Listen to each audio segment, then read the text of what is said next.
Dimanapun kalian berada dan bersama siapapun kalian di sana, mereka ada di antara kita. Bersama gue Jero, selamat datang di Jero Podcast Semedi. Rumah sakit tak ubahnya gerbang antara hidup dan mati. Banyak peristiwa pilu yang menyisakan sisa-sisa residu mengenai kesedihan, kemarahan, dendam, bahkan urusan yang belum selesai. Itulah mengapa energi rumah sakit terasa berbeda dari tempat-tempat lainnya. Begitu banyak kita dengar cerita-cerita tentang mereka tak kasat mata dan berbagai kesaksian yang mengerikan. Di rumah sakit yang berbeda-beda tempat, berbeda-beda pula ceritanya. Beberapa waktu lalu di Twitter, gue mengupload sebuah utas yang berjudul Sampai Ketemukan Jasadku. Pada episode kali ini, saya akan membacakan tweet tersebut dalam format audio tweet. Sampai Ketemukan Jasadku. Selamat mendengarkan di Jero Podcast Semedi. Jero Podcast Semedi hadir menemani waktu rehat kalian dengan membahas cerita-cerita seputar horor, mitologi, mistis, sejarah, dan fakta yang dikupas melalui sudut pandang metafisika.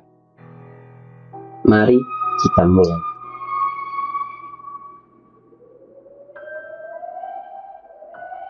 Cerita ini menggunakan sudut pandang orang pertama ya, atau dalam hal ini adalah narasumber. Jadi kalian bisa mendengarkan langsung bagaimana yang dirasakan si narasumber waktu itu. 2013, dari meja jaga perawat ruang ICU, samar terdengar suara bangker roda berjalan mendekat. Namun ada yang aneh. Bangker roda itu diiringi suara serentak bak pengantar jenazah. La ilaha illallah, la ilaha illallah, la ilaha illallah. Dari kejauhan, suara itu kian dekat dan semakin jelas. Aku yang sedang terlenyap di bawah meja jaga tersentak bangun, kepalaku pening. Pandanganku berbayang. Kuraih kacamataku yang tergeletak di atas meja. Tubuhku mematung ketika melihat satu bangker kosong didorong oleh 4 perawat berwajah pucat pasi, bibir biru dan tanpa bola mata. Mengalir darah dari tiap-tiap kepala perawat. Lebih mengerikan lagi, mata milik satu perawat yang berdiri di baris paling depan seketika menggelinding jatuh ke lantai seperti habis dicongkel. Aku terkesiap ketakutan setengah mati. Kuperhatikan sekeliling, tak ada tanda-tanda orang lain di sekitar selain aku. Mereka terus berjalan mendekat, menyusuri lorong temaram, seolah tak memperdulikan rasa sakit dan darah yang merembas di kepala dan badan. Aku terpaku, tak dapat menggerakkan sendi-sendi. Tubuhku kaku, ingin berteriak sekeras-kerasnya, namun leher seolah tercekat.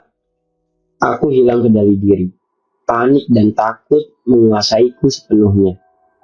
Satu-satunya yang dapat kulakukan ialah menatap sosok-sosok mengerikan itu yang berada di garis lurus yang sama dan kian mendekat ke arahku.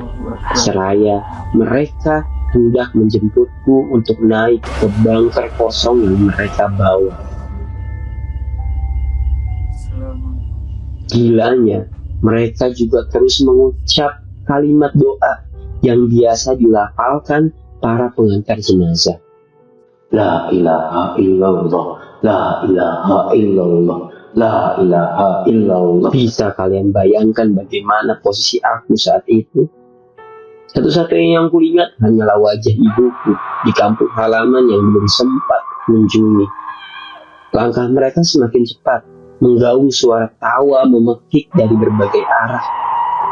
Aku seperti berada di ujung jalan buntu yang mana hanya bisa nangis. Secepat kilat tempat perawat mengerikan dan bangker roda itu menabrakku keras. Berikutnya, pandanganku gelap. Aku tersadar membuka mata di ruang IGD. Bu Desi, salah satu perawat senior, menghampiri dan memeriksa kondisiku. Dia mengatakan semalam aku kejang-kejang di meja jaga dengan mata mendelik ke atas. Untung saja, cepat ditemukan Pak Manto, satpam rumah sakit yang sedang keliling. Aku masih ingat betul apa yang menimpaku tadi malam. Rasanya begitu nyata, sekujur tubuhku remuk. Ada luka lebam membiru di beberapa bagian badan seperti bekas benturan benda tumpul. Sebenarnya tadi malam kamu kenapa, Ti? Tanya Bu Desi. Aku gagap menjawab, tapi Bu Desi melanjutkan kalimatnya. Kamu indigo. Sebelumnya, ada perawat juga yang indigo. Dia resign karena sakit. Gak kuat katanya. Tapi sebelumnya, persis kayak kamu. Kejam begitu pas lagi jaga rawat.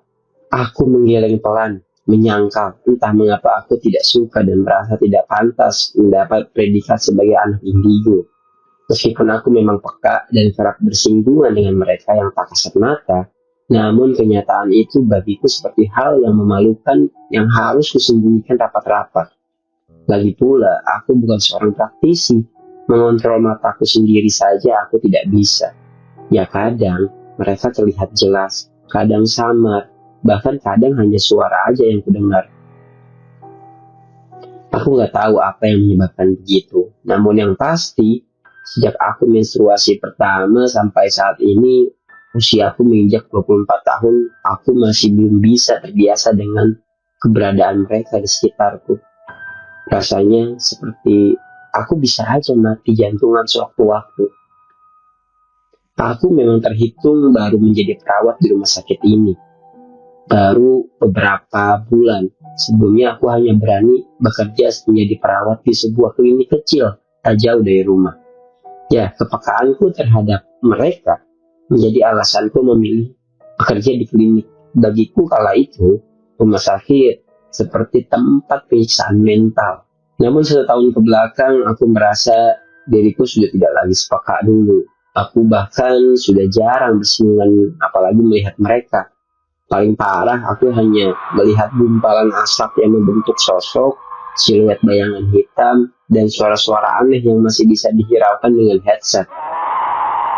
Karena itulah aku memberanikan diri melamar untuk bekerja lagi di rumah sakit. Selain sudah merasa aman, gaji yang kudapat juga lebih besar bekerja di rumah sakit dibanding di klinik. Kenapa bisa begitu, Bu? Perawat itu kenapa? Tanyaku balik ke Bu Desi. Mending kamu gak usah tahu deh. Lagian sering jaga malam kan? Ya udah. Kayaknya Bu Desi. Sejak aku membuka mata, aku merasa ada yang berbeda dari sekitarku. Rasanya rumah sakit ini nampak lebih padat dan sesak dari biasanya. Banyak lalu lalang melintas, wajah perawat dan wajah-wajah dokter yang tak kenal sebelumnya. Ada apa di rumah sakit ini? Tak terlalu kupikirkan mengenai peristiwa tempo hari. Kadangkala sakit juga bisa merenggut alam sadar dan membuat kita halusinasi. Jadi kusimpulkan saat itu aku hanya sedang tidak sehat. Sekarang, aku mendapat gilir jaga IGD. Baru saja seluruh pasien IGD ditransfer ke kamar rawat. Jadi IGD malam ini tampak sepi. Hanya tersisa 1 pasien koma yang masih menunggu pihak keluarganya tiba. Suara sirine ambulan tiba-tiba berbunyi nyaring, memecah hening malam. Ramai sentakan langkah para perawat sigap menghampiri membawa bangker roda. Tari, rekan perawatku menyiapkan 1 tempat tidur di IGD. Aku ikut membantu. Ada pasien darurat apa, Tar? Kok tumben? Gak ada info dulu ke IGD kalau mau ada pasien dari ambulans kita. Ujarku. Tari tak menjawab. Namun raut wajahnya tampak begitu serius. Tak lama, suara bangker roda terdengar mendekat. Rombongan para perawat dan 1 dokter membuatku tersisih menepi. Kuperhatikan mereka tak ada satupun yang kukenali kecuali Tari. Yang lainnya tampak asing. Pacemaker atau alat pacu jantung digunakan untuk memompa detak pasien. Pasien itu terlihat sedang kritis. Tubuh pasien itu bersimbah darah di bagian kepala dan badan. Ku tebak dia pasien kecelakaan. Situasi ini tak lazim. Selaku perawat jaga IGD, aku harusnya mendapat informasi terkait pasien lebih awal dibanding para perawat lain. Namun kali ini, terasa semua tuh udah siap. Bahkan Tari pun menjadi bagian dari mereka. Aku satu-satunya perawat di antara mereka yang kebingungan sendiri. Mesin elektrokardiogram atau EKG berdecit panjang, menandakan bahwa detak jantung pasien telah terhenti. Pasien dinyatakan meninggal dunia. Terdapat perubahan raut wajah jelas di tiap-tiap dari mereka. Para perawat dan dokter itu tampak seketika panik. Mereka gelisah ketakutan. Hingga para perawat tiba-tiba berhamburan lari meninggalkan IGD. Seperti tengah terancam hal yang mengerikan. Berhamburan mereka menyelamatkan diri. Aku semakin bingung ketika Tari ikut lari meninggalkan ruang IGD dengan gemetar. Ini kenapa? Dok, ini kenapa? Ada apa? Tanya aku pada dokter satu-satunya orang tersisa di ruang IGD kala itu. DM tutup balas. Ucapnya singkat. Rahang dokter itu mengeras. Tatapannya berubah tajam, namun terasa kosong mengawang. Dokter itu berbalik badan. Betapa terkejutnya aku kala melihat dokter itu berjalan dengan kepala bagian belakangnya itu pecah. Dan punggungnya bercucuran darah ke lantai. Aku hendak mendekat untuk memberitahu, namun baru beberapa langkah berjalan, dokter itu seketika menoleh pelan. Dan kulihat wajah sang dokter itu hancur, penuh luka basah seperti habis tersarut aspal. Sontak aku kaget, jantungku terasa berdebar lebih cepat.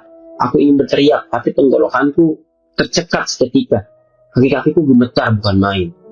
Sus, tolong sus, sakit. Terdengar suara memanggil dan merintih dari tempat pasien meninggal tadi. Aku ketakutan setengah mati sampai pengen menangis. Itu pasien yang baru meninggal. Napasku tersengal-sengal. Sus, tolong sus.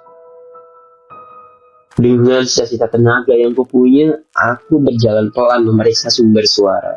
Mataku menyisir tiap-tiap tirai tempat tidur kosong secara perlahan sembari mempersiapkan keberanian dalam diri. Hingga tiba di tirai pembatas tempat pasien itu berada, aku hanya berani menilik separuh dengan sedikit memiringkan kepala. Kamu tahu? Pasien itu duduk bersandar di atas ranjang. Sus, tolong sus, kepala saya putus. Dia mencengkram rambutnya sendiri dan entah bagaimana bisa menarik kepalanya sampai terangkat, memisah dengan badan, alias putus. Aku berteriak, kaget, kaki-kakiku melemas. Sudah gak sanggup lagi menopang tubuh hingga roboh ke lantai. Aku memejamkan mata dan kedua tanganku menutup telinga sembari berharap ada yang datang menolong. Tati, kamu kenapa, Tati? Suara Tari dan tepukan tangannya membuatku berani membuka mata. Tar, pasien itu, Tar. Aku menunjuk ke tempat tidur pasien tadi. Pasien apa? Mana pasien? Ujar Tari. Gak ada pasien lagi, Rati, jelasnya. Hah? Itu Tar yang tadi di... Kalimatku terhenti ketika melihat tempat tidur rawat tempat pasien tadi masih tertata rapi seperti semula. Gak mungkin. Tadi kamu ikut, Tar. Kamu ikut tindakan sama si dokter itu. Ngaco. Mau ngaku habis makan di depan. Bantah Tari. Kalau Tari habis makan di depan, lalu gerombolan perawat tadi dan Tari yang kulihat itu siapa? Belum hilang gemetar di badan dan kaki-kaki yang melemas. Rasanya peristiwa tadi benar-benar nyata, bukan mimpi. Tapi bagaimana bisa? Wah, ini ceritanya makin seru, teman-teman. Siapa sebenarnya sosok mayat hidup yang kepalanya putus tersebut? Kenapa para dokter dan perawat-perawat misterius tadi sampai ketakutan dan berhamburan kemana-mana berlari menyelamatkan diri? Kenapa bisa gitu? Siapa dia sebenarnya? Apakah dia sosok yang mencari jasadnya sendiri? Temukan jawabannya di part 2 minggu depan.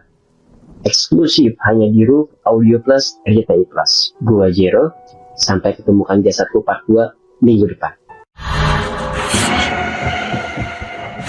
Roof, your audio entertainment universe.